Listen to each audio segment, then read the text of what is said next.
Hi welcome back to my new journey channel. ಎಲ್ಲರೂ ಚೆನ್ನಾಗಿದ್ದೀರಾ ಅಂದ್ಕೊಳ್ತಾ ವಿಡಿಯೋನ ಸ್ಟಾರ್ಟ್ ಮಾಡ್ತಾ ಇದ್ದೀನಿ. ಯಾರ್ಯಾರೆಲ್ಲ ವಿಡಿಯೋನ ಫಸ್ಟ್ ಟೈಮ್ ನೋಡ್ತಿದ್ದೀರಾ ನನ್ನ ಚಾನಲ್ನ ಮರೀದೆ ಸಬ್ಸ್ಕ್ರೈಬ್ ಮಾಡ್ಕೊಳ್ಳಿ. ಡೈನಿಂಗ್ಗೆ ಹೊರಗಡೆ ಹೋಗೋಣ ಅಂತ ಪ್ಲ್ಯಾನ್ ಮಾಡಿದೆ, ಹಾಗೆ ಹೊರಟ್ಬಿಟ್ಟೆ. ಈ ಸಾರಿ ಯಾವುದಕ್ಕೂ ಸ್ವಲ್ಪ ಡಿಫ್ರೆಂಟ್ ಆಗಿರಲಿ ಅಂತ ಹೇಳಿ ಇಂಡಿಯನ್ ರೆಸ್ಟೋರೆಂಟಿಗೆ ಹೋಗಿರಲಿಲ್ಲ, ಇಟಾಲಿಯನ್ ರೆಸ್ಟೋರೆಂಟ್ಗೆ ಹೋಗಿದ್ದೆ. ಅದರ ಹೆಸರೇ ಟಸ್ಕ್ಯಾನೋ ಅಂತ.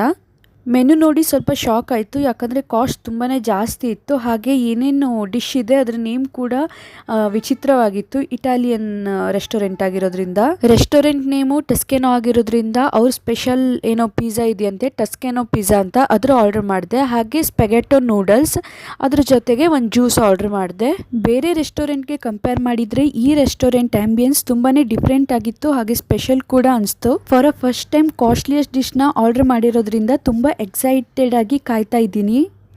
ಕಾಂಪ್ಲಿಮೆಂಟ್ರಿ ಅಂತ ಅವರೇ ಈ ಡಿಶ್ನ ತಂದಿಟ್ಟರು.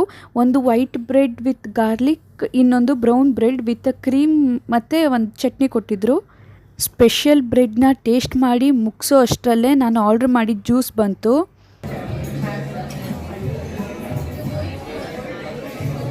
ನಾನು ವೇಟ್ ಮಾಡ್ತಿರೋಂಥ ಸ್ಪೆಗೆಟೋ ನೂಡಲ್ಸ್ ಬಂದೇ ಬಿಡ್ತು. ನೋಡಲಿಕ್ಕೆ ಎಷ್ಟು ಯಮ್ಮಿಯಾಗಿ ಕಾಣಿಸ್ತಿದೆ, ಟೇಸ್ಟ್ ಕೂಡ ಹಾಗೆ ಯಮ್ಮಿಯಾಗಿತ್ತು. ಯಾಕಂದರೆ ಇದ್ರ ಜೊತೆಗೆ ಸೀ ಫುಡ್ನ ಮಿಕ್ಸ್ ಮಾಡಿದ್ದಾರೆ.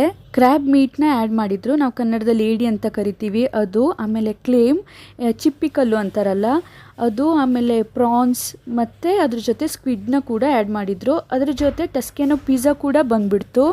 ಟಸ್ಕೆನೋ ಸ್ಪೆಷಲ್ ಪಿಜ್ಜಾ ಟಾಪಿಂಗ್ಸ್ಗಾಗಿ ಚಿಕನ್ ಮತ್ತು ಎಗ್ ಪೀಸಸ್ನ ಹಾಕಿದ್ರು.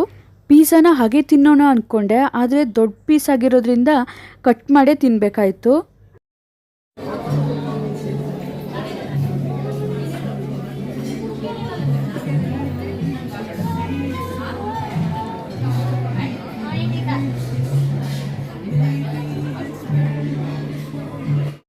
ನೂಡಲ್ಸ್ಗೆ 700, ಪಿಜ್ಜಾಗೆ 800, ಜ್ಯೂಸಿಗೆ 500 ಅಷ್ಟು 2000 ಹತ್ರ ಆಯಿತು. ಅಷ್ಟು ಕಾಸ್ಟ್ಲಿ ಆದರೂ ಡೈನಿಂಗ್ ಮಾತ್ರ ಫುಲ್ ಆಗಿತ್ತು. ನನಗನ್ಸಿದ್ದೇನೆಂದರೆ ದುಡ್ಡಿದ್ರೆ ಬೆಂಗಳೂರು ಸ್ವರ್ಗ, ಇಲ್ಲದಿದ್ರೆ ನರ್ಕ ಅಂತ.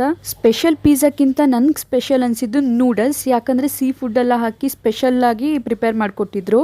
ಫುಡ್ ಜೊತೆ ರೆಸ್ಟೋರೆಂಟ್ ಆ್ಯಂಬಿಯನ್ಸ್ನೂ ಎಂಜಾಯ್ ಮಾಡ್ತಾ ಇವತ್ತಿನ ಡಿನ್ನರ್ ಕಂಪ್ಲೀಟ್ ಆಯಿತು ಅಂತಲೇ ಹೇಳ್ಬೋದು. ಹೊಟ್ಟೆ ಅಂತೂ ಫುಲ್ ತುಂಬೋಗಿತ್ತು. ಪಿ ಜಿಗೆ ಬಂದು ಮಲಗೋದಷ್ಟೇ ಬಾಕಿ.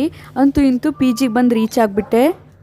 ಇವತ್ತಂತೂ ನನ್ನ ಜೀವನದಲ್ಲಿ ಕಾಸ್ಟ್ಲಿಯಸ್ಟ್ ಡಿಶ್ನ ತಿಂದುಬಿಟ್ಟೆ ಅನ್ನುವಂತಹ ಹೆಮ್ಮೆ, ಅದರ ಜೊತೆ ಕಾಸ್ಟ್ಲಿಯಸ್ಟ್ ನೀರನ್ನು ಕೂಡ ಕುಡಿದ್ಬಿಟ್ಟೆ ಅನ್ನುವಂಥ ಹಿರಿಮೆ, ಎರಡೂ ಸಿಕ್ದಂಗೆ ಆಯಿತು. ಈಗ ಚೆನ್ನಾಗಿ ನಿದ್ರೆ ಮಾಡೋದಷ್ಟೇ. ನಾನು ಮಾಡಿರೋ ಈ ವಿಡಿಯೋ ನಿಮಗೆ ಇಷ್ಟವಾದರೆ ನನ್ನ ಚಾನಲನ್ನು ಮರೀದೆ ಸಬ್ಸ್ಕ್ರೈಬ್ ಮಾಡಿ, ಲೈಕ್ ಮಾಡಿ ಮತ್ತು ಶೇರ್ ಮಾಡಿ ಅಂತ ಹೇಳ್ತಾ ನೆಕ್ಸ್ಟ್ ವಿಡಿಯೋದಲ್ಲಿ ಸಿಗ್ತೀನಿ. ಅಲ್ಲಿ ತನಕ ಬಾಯ್ ಬಾಯ್.